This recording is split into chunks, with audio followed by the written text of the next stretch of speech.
আসসালামু আলাইকুম সবাইকে। আশা করি সবাই ভালো আছেন। আলহামদুলিল্লাহ আমিও ভালো আছি। তো আমি আজকে কিছু ডিম ভুনা করব। তো মাত্র 3টা ডিম করব দুপুরের জন্য। আসলে দুপুরে তো আমরা 3জনই থাকি, যার কারণে 3টে ডিম করেছি। এদিকে হচ্ছে টমেটো নিয়েছি 3টা কেটে, সুন্দর করে কেটে আমি রেডি করে নিয়েছি। এখানে হলুদ আর লবণ দিয়ে মেখে নিলাম। তো ঝাঁকানাকা করতে চাইলাম কিন্তু হলো না, অবশেষে আমাকে হাত দিয়ে মাখতে হলো। তারপরে হাত দিয়ে সুন্দর করে গায়ে হলুদটা করে নিলাম ডিমের। তারপরে এখন যাব হচ্ছে চুলায়। তো চুলায় গিয়ে দেখুন এখানে হচ্ছে তেল দিয়ে দিয়েছি। তো এখন আমি এখানে যা যা দেবো সবই আপনাদের দেখিয়ে দিচ্ছি। তো প্রথমে তো ডিমটা ভাজতেই হবে, যার কারণে এখন আমি ডিমটা ভেজে নিলাম প্রথমেই।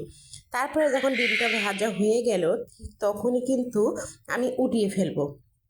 আর তেলটা কিন্তু বিশেষ করে ভালো করে গরম করতে হবে, নয়তো কিন্তু ডিমগুলো লেগে লেগে ভেঙে যেতে পারে।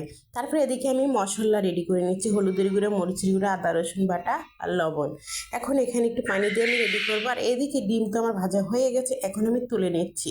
তো তুলে নেওয়ার পরে দেখুন এখানেই কিন্তু আমি পেঁয়াজ দিয়ে দেবো। পেঁয়াজটা দেওয়ার পরে বাকি মশলা দিয়ে আমি সুন্দর করে কষিয়ে নেব। তো এতক্ষণ অবশ্যই বুঝে গেছেন আমি অনেক জোরে জোরে কিংবা দ্রুত কথা বলেছি। আসলে দ্রুত কথা বলা আমি একটু অভ্যাস করতেছি।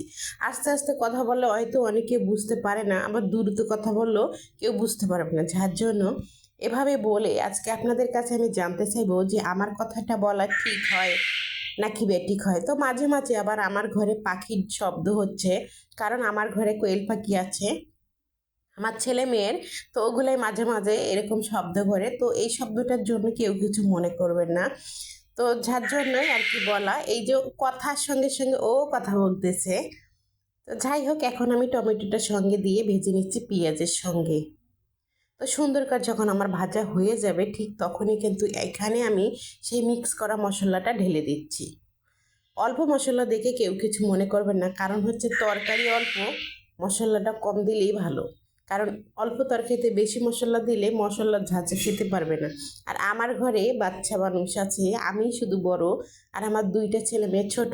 বললাম যে আমাদের 3জনের জন্য, যার কারণে এটা বললাম। আর আমার স্বামী ও তো রাত্রে ছাড়া খায় না, দুপুরে বাসায় খেতে পারে না এক শুক্রবার ছাড়া।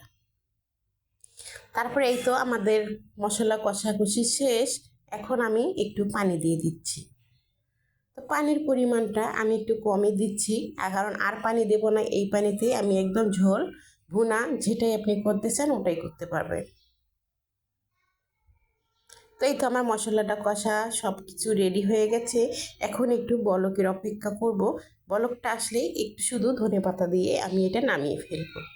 তো আমার ভিডিওটা কার কার কাছে কেমন লাগছে অবশ্যই কমেন্টে জানাতে কিন্তু ভুলবেন না। আর যা যা বলেছি অবশ্যই মন দিয়ে শুনবেন। আমি কি কি বলেছি এগুলো একটু মন দিয়ে শুনলে বুঝতে পারবেন যে আমি কি বলেছি আর কি বলিনি।